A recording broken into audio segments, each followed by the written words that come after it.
C'est à ça que ça me fait penser, cette dernière punchline dégueulasse. Mais voilà.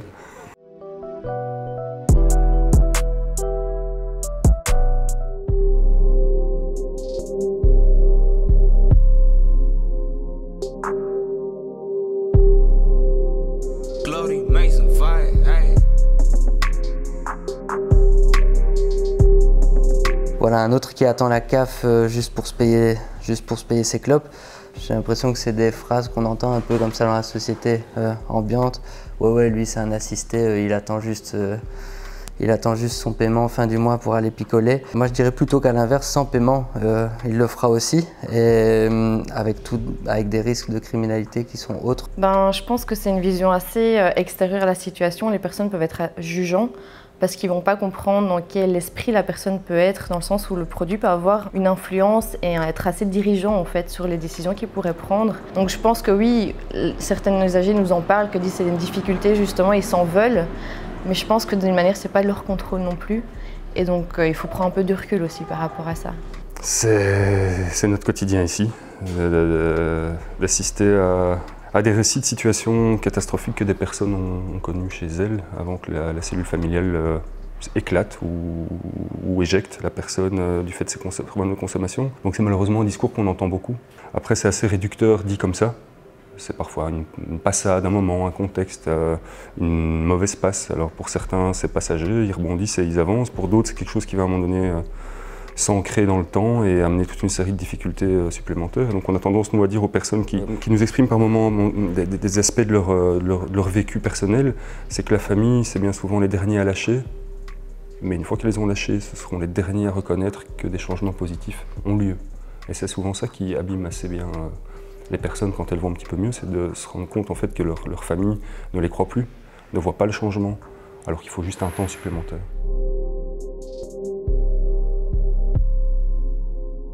Ouais, la fierté de se mettre des grandes doses, je sais pas. Moi, j'ai jamais connu des gens fiers de se mettre des grandes doses.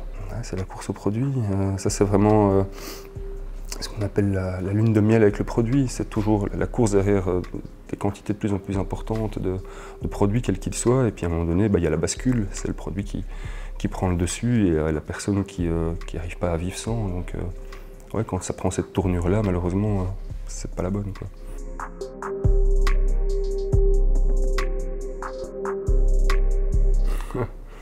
Surtout pour la deuxième partie, oui, c'est clair que le cannabis, surtout chez les jeunes, a son petit effet. Je pense que le message est hyper paradoxal. C'est d'un côté, la société a tendance à banaliser ce produit encore plus que les autres. On entend de partout que ça se légalise à gauche, à droite, même dans des pays où par le passé c'était juste improbable. Donc qu'est-ce qu'ils comprennent les gamins aujourd'hui? En fait, plus rien.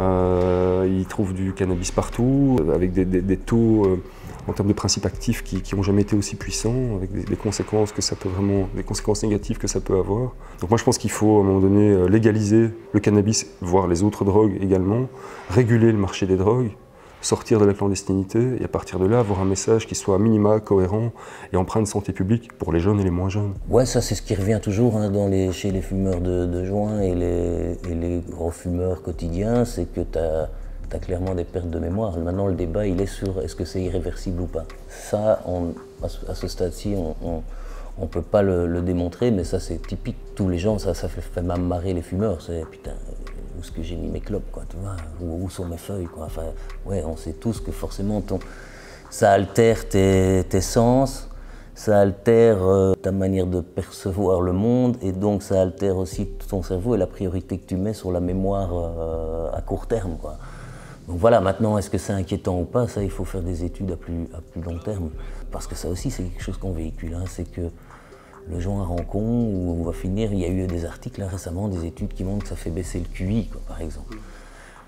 Encore une fois, moi, je prends quand même avec des pincettes, quoi. Je pense à ça notamment pour le public jeune, parce que c'est surtout là que j'ai l'impression, en tout cas, c'est surtout là que le danger peut se poser, c'est quand on commence à fumer. Avant que le cerveau n'ait fini de se former, c'est là que ça peut poser pas mal de problèmes et c'est à mon avis à ce moment-là que ça peut être une étape cruciale donc, dans le développement du cerveau et c'est à ce moment-là que certaines déformations ou petits problèmes peuvent se former. Donc c'est là où moi je placerais en tout cas le curseur du danger. Effectivement, ça pose des problèmes sur la mémoire et surtout pourrait permettre de développer quelques psychoses, quoi.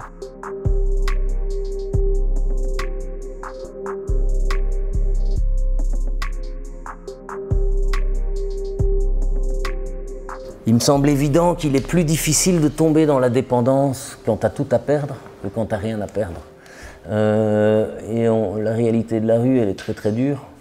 On est dans cette fonction apaisante du produit. Alors en plus, bon là on peut l'évoquer, mais c'est encore une autre dimension. Il y a énormément d'usagers lourds qui en plus ont des problèmes de santé mentale, quoi. Souvent, ils sont arrivés aux drogues parce que ça, dans un premier temps, ça apaisait, par exemple, les voix qu'ils entendent, quoi, les voix intérieures, et puis ils tombent dans une dépendance. Et c'est vrai que c'est difficile, c'est dur la dépendance, hein, vraiment. C'est difficile de sortir d'un état comme ça si tu n'as rien pour te raccrocher, quoi. Et donc si tu n'as plus de famille, que tu n'as pas de domicile, donc du coup tu n'as pas d'identité, c'est-à-dire que tu n'as plus droit à ta sécurité sociale et à tes traitements de substitution. Ça va te coûter moins cher d'acheter de l'héroïne que de la méthadone si tu n'es pas remboursé par la mutuelle. Tu as un espèce de cercle infernal, quoi. Et en rue, bah ouais, il y a toujours cette image, hein, du mec qui boit pour tenir le froid et puis pour aussi oublier, quoi. Et c'est un peu la même fonction qu'en prison ou ailleurs. Comment tu pourrais imaginer, et c'est toute notre démarche ici, c'est pour ça qu'on offre aussi du logement, quoi. Tu ne peux pas imaginer travailler sur la dépendance si tu n'as pas d'abord résolu d'autres problèmes, quoi. Si la personne, tu travailles avec elle, mais que tu sais qu'elle va retourner dans la rue, y compris ses fréquentations de rue, le produit il sera présent, impossible qu'elle ne le consomme pas, quoi. Et donc tant que tu n'as pas une solution pour les stabiliser déjà en termes de logement, qui est quand même le besoin, enfin c'est scandaleux dans notre société moderne qu'il y ait des gens qui n'aient pas de logement, enfin, ça c'est déjà le premier truc, c'est le besoin le plus essentiel, quoi. La dépendance peut être parfois comprise comme un symptôme de quelque chose, c'est un signe extérieur d'un mal-être plus profond. Et donc si tu ne travailles pas sur les causes du mal-être, t'as beau travailler sur le symptôme en lui-même, tu mettras jamais qu'une emplâtre sur une jambe de bois, quoi. C'est en profondeur. Si la personne vient ici, il est en logement ici, il va beaucoup mieux, il est en traitement de substitution et puis son logement s'arrête et il se retrouve en rue, il y a de fortes chances, voire la probabilité quasi 90% que dans les 2 jours qui suivent, il retombe dedans, quoi. Parce que voilà, tu l'as relâché dans son milieu de vie. Effectivement, on a rencontré ici des personnes, on en rencontre toujours des personnes qui ont des pratiques vraiment à risque. De se piquer, ben là on parle de se piquer dans la verge, ça fait sourire mais ça peut arriver et les conséquences peuvent être vraiment dramatiques. C'est vraiment une pratique à risque qu'on a déjà croisée ici. D'où l'intérêt pour nous de pouvoir changer justement la vision des choses qu'on a par rapport à la consommation de drogue et d'être dans une vision plus soutenante plutôt que pénalisante par rapport à ces usagers-là. D'où par exemple notre plaidoyer depuis plusieurs années pour essayer d'ouvrir des salles de consommation à moindre risque pour encadrer ce public-là. C'est un public de toute façon qui va le faire, qui va consommer quoi qu'il arrive.